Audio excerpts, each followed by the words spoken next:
shirika ujasusi ambaye analipa pesa na serikali, pesa ya raia, ndio inatumika kila mara kuiba kura.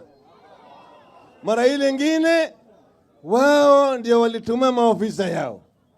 Saa ile ambaye IBC inasajili wale makarani, clerks ya kusimamia uchaguzi na presiding officers na returning officers, shirika ya ujasusi inaingilia pale mbadani na wanaweka watu yao. Wanajaribu kuongeza ulete watu kutoka eneo za nchi jirani kama Uganda, kama Ethiopia.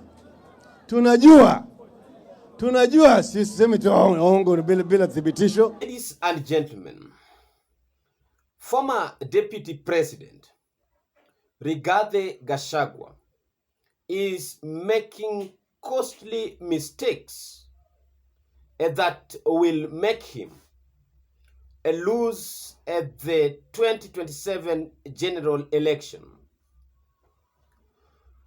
because the path he has chosen to take is a path which many have tried, but they did not succeed in Kenyan political system.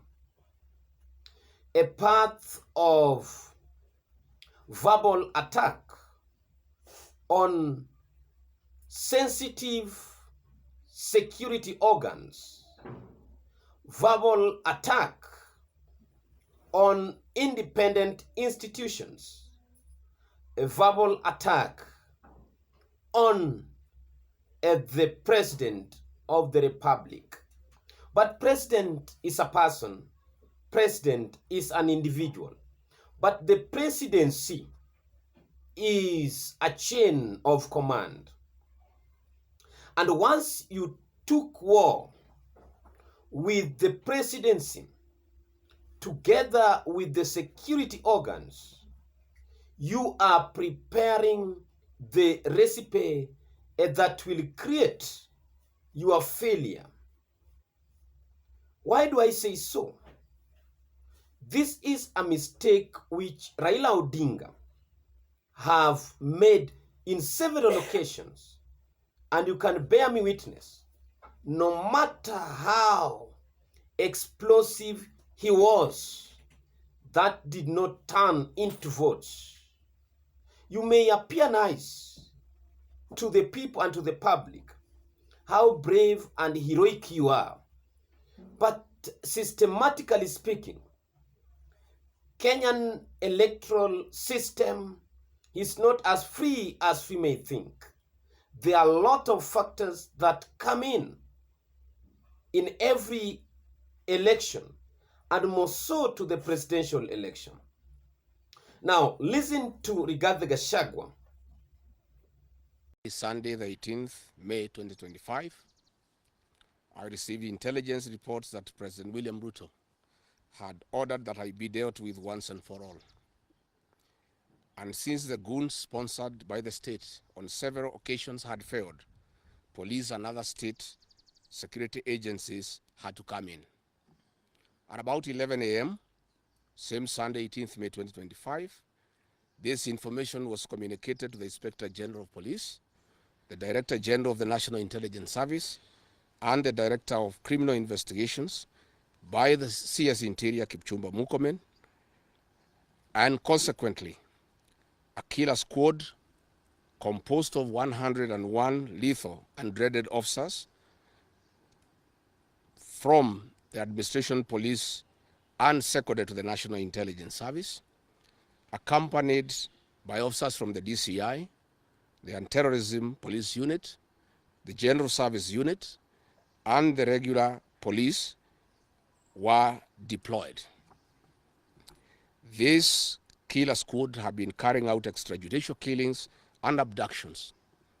Yesterday, they were mobilized and cordoned off and blocked all exits from Gatanga constituency.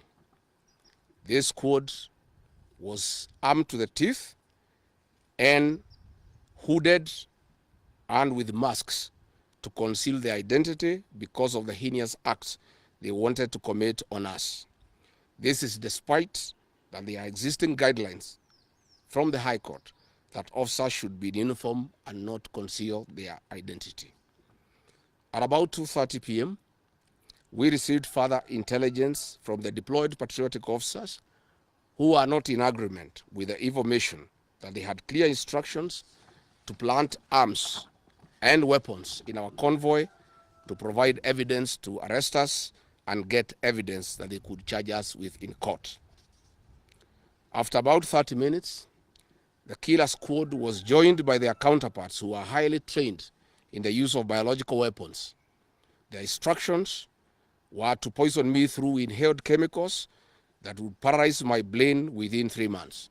This was the intent and the purpose of the whole operation.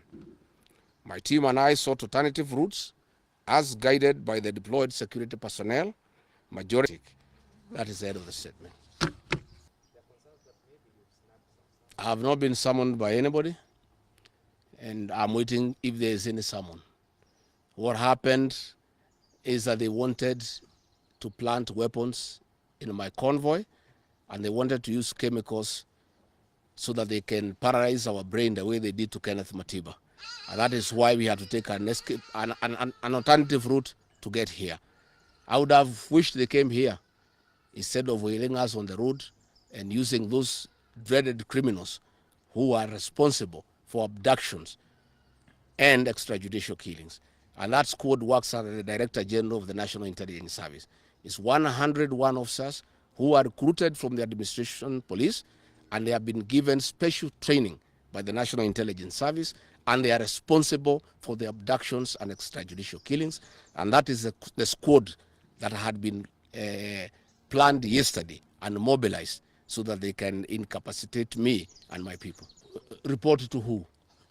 These are the same people who want to kill me. How do you report to the people who are planning to poison your mind so that the brain can be paralyzed and then you become a vegetable? I cannot report. And I wrote to the Inspector General of Police and the Director of Criminal Investigations. Instead of answering the issues I had raised, told me to report to the next police station. Yet all these things have happened under the cover of the police.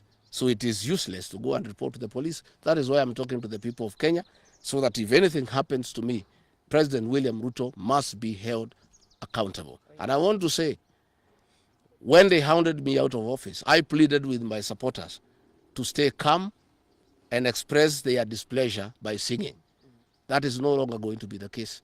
And my supporters have blamed me for not allowing them to stand up to intimidation and the wrong things that are being done against their leaders.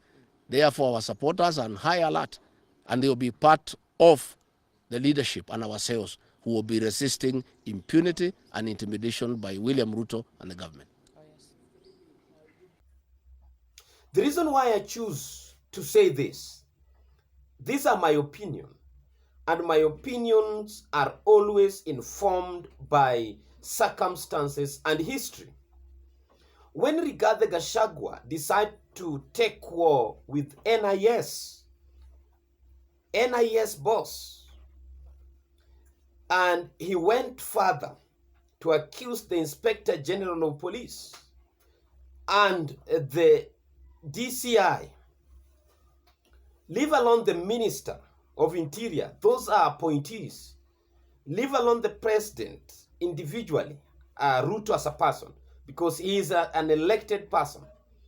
Then you distinguish and separate the political aspect of these institutions or the politicians within these institutions. Then they stand alone, the independent institution. Then you take war with them, thinking that you will win election. No, this is a preparation for failure. And once you have failed, you will get something to cling on. The reason why I believe Rigathi Gachagua is preparing for a loss is because the NIS, which is the National Intelligence Service, plays a critical role in stabilizing this country.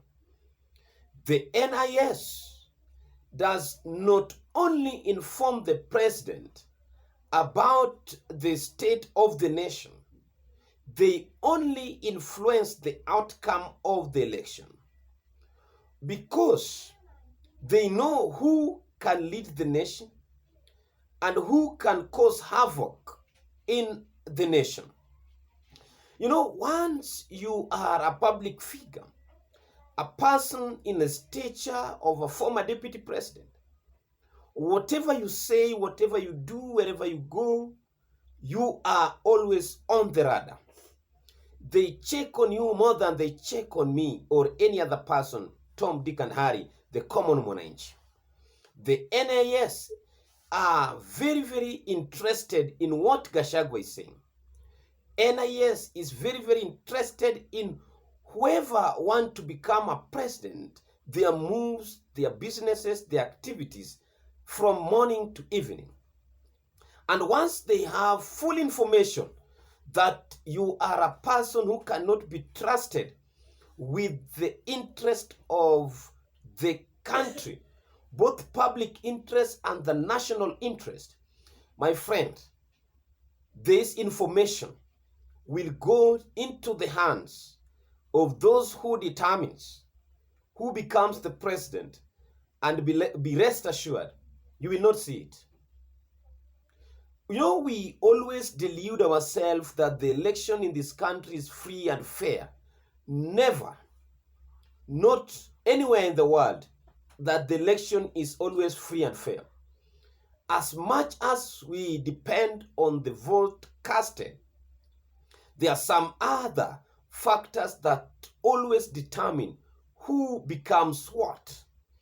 Even in a mature democracy, like the United States of America, United Kingdom, and wherever, there are some claims that rigging and election malpractices are always detected in those elections worldwide.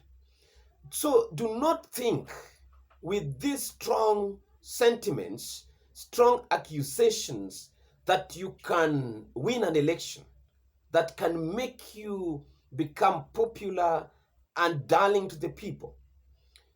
What Rigathi Gachagua is doing is causing harm to his own win. Do you know the fate of the next election will not be determined by how many press conferences you make, how many exposés you made. If it is about the explosive statements people make on media, how many secrets of the government did Raila Odinga exposed since 2005 to 2022? If not to talk about Anglo-leasing, talk about the golden bag, talk about the Eurobonds, talk about the NIS and how the militaries are used to rig election. He has made many strong statements such as these ones. Some were even to appeal to the people, the public's emotion, to attract sympathy. Do you know that even the claims of assassination, how many were made that Raila Odinga was to be killed? These were made during Kibaki's time. These were made during Uhuru's time. And they were even made during William Ruto's time, during the protest.